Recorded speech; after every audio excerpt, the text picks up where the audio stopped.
All right, guys, let's get some NBA picks and props for Saturday, May 25th slate of games. Trey, leaderboard, start us off. Yeah, we are recording right before the game tips off, so nothing to note, but I did give out the Timberwolves -5.5 versus the Mavericks.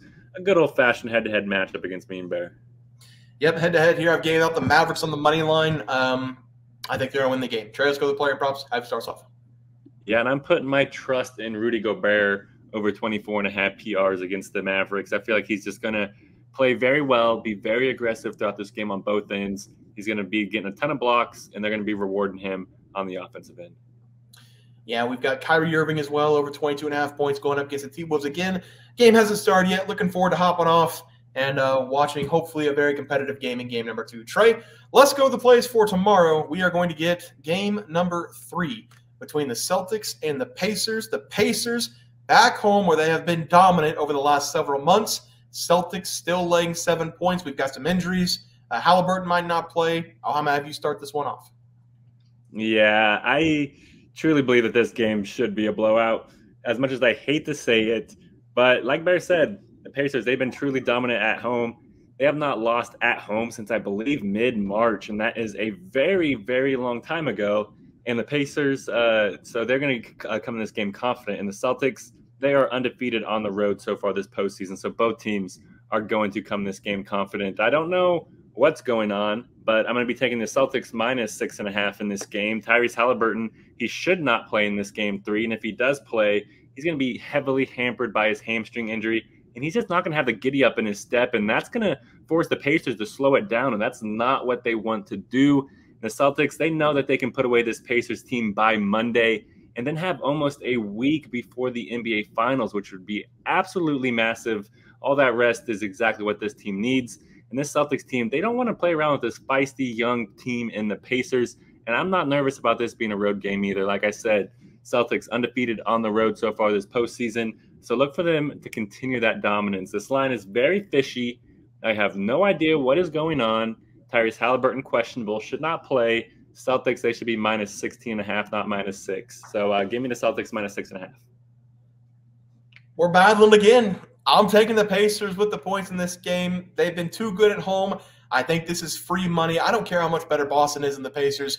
If you take a look at the Pacers at home over the last 2 months, they haven't lost a game. The Pacers in the regular season, they were fantastic. 26-15 at home, but this team has not lost a home game since March 18th, and they are one of the most dominant home teams in the NBA. They have not lost a game in the playoffs at home. They're a perfect 6-0, and they were underdogs a couple times in those games. They still found a way to win. The Celtics, they took a 2-game lead. Everybody knows this team. They're eventually going to have a horrible game. Then everybody's going to say it's a wake-up call for them. Then they're going to dominate the rest of the way. That's what this Celtics team's been doing since day one in the regular season. They are only dominant whenever they have to be dominant. This is a game I think the Pacers can take, and I think they're going to take it to the Boston Celtics and win this game outright. I think you'd be foolish, Trey. I think you would be to not take the points in this one. The Pacers, again, they haven't lost since March 18th at home. I'm sure it's going to be an electric environment. I don't know if Tyrese Halliburton's going to play, but even if he doesn't, I think this team's going to find a way to cover the number. I'm going to take the Pacers with the points, but if you're feeling dangerous, take this team on the money line to win game 3. Trey, let's go over the player props. Have you start us off?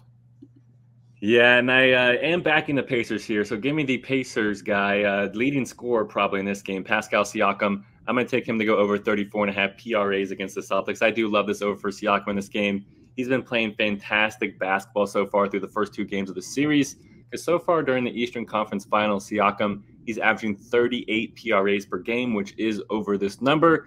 And with this game being back in Indiana, he's going to have that extra juice with that home crowd behind him. And whenever we factor in that Halliburton is going to be ruled out for this game, in my opinion, or if he does play, be very hampered by his injury, that is going to allow Siakam to just have a ton of usage in this game. And Siakam knows that he needs to put the team on his back if they have a chance to win. And I truly believe that there's an outside chance that Siakam scores 30-plus points in this one. And then we just can cruise to the over here, especially with the Celtics being very thin in the front court. Porzingis, he is probably going to be ruled out for this game as well. And Hauser, he got injured in game 2, did not return. So who knows his status. The painted area should be wide open for Siakam to cook and grab a ton of rebounds. And with Halliburton being iffy in this game, I would not be surprised if Siakam brings the ball up the court and plays some point guard. So give me Pascal Siakam to go over 34.5 PRAs against the Celtics. Yep, I really like that play there. I'm also going to take a Pacers player. I'm going to go off what you said a couple days ago about Obi Toppin. I'm taking him over 9.5 points as the play against the Celtics. I think Obi Toppin can be the difference maker in this game for the Pacers back at home. The Pacers have been using him a lot more in this series against the Celtics. He's now played 22-plus minutes in both of his games, and he's scored over double-digit points in both of his games as well. Toppin, he's a great guy in transition. Every single time he sees a shot go up from the opposing team, he's sprinting to the other side trying to get easy transition layups.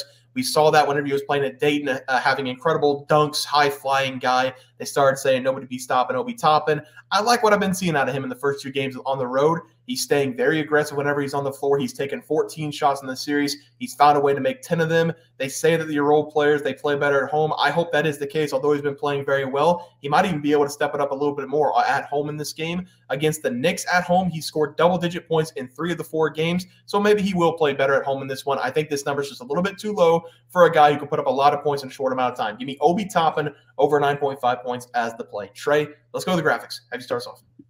Yeah, guys, I'm going to go with the Celtics here, -6.5 versus the Pacers, a good old classic head-to-head for me and Bear, just like in yesterday's game. And also going with Pascal Siakam over 34.5 PRAs against the Celtics. I feel like he's going to dominate here in this one. There's a chance he honestly hits this on points alone. Yeah, I like the Pacers here with the points. Not sure if Halliburton's going to play. I hope he does play. But if you're living dangerous, if you feel like you got an itch in this game and you want to live life dangerously, take this team on the money line to win game number 3. And then give me Obi Toppin here, over 9.5 points going up against Boston. Again, scored double-digit points in back-to-back games. They're playing him more minutes. They're back home. Role players need to step up. I think he steps up in a big way. Guys, that's going to do it for the NBA Plays and Props for Saturday, May 25th slate of games. If you guys enjoyed the content, please share, drop a like on this video, and subscribe to the channel below. See you guys next video, and thanks for watching. Super Bowl. We also have 12,000 subs coming right around the bend. We're at 10,200. We're going to give away 2 tickets to anybody to any game they want. NBA, NFL, college basketball. It doesn't matter. We can wait until the new season for NFL. Any game you want to go, whenever we get to 12K, we're going to have that giveaway coming up as well. Leaderboard. We had multiple questions this morning about how to become a member for the YouTube channel. Let's do that really quick tutorial. You're going to go to youtube.com. You're going to go to Bears Profit Plays. You're going to search it in. You're going to hit our thing. There's a join button right just to the right of subscribe. You're going to click that. There's 2 options. You have the Bear Pack for $4.99. That gives you access to YouTube member plays.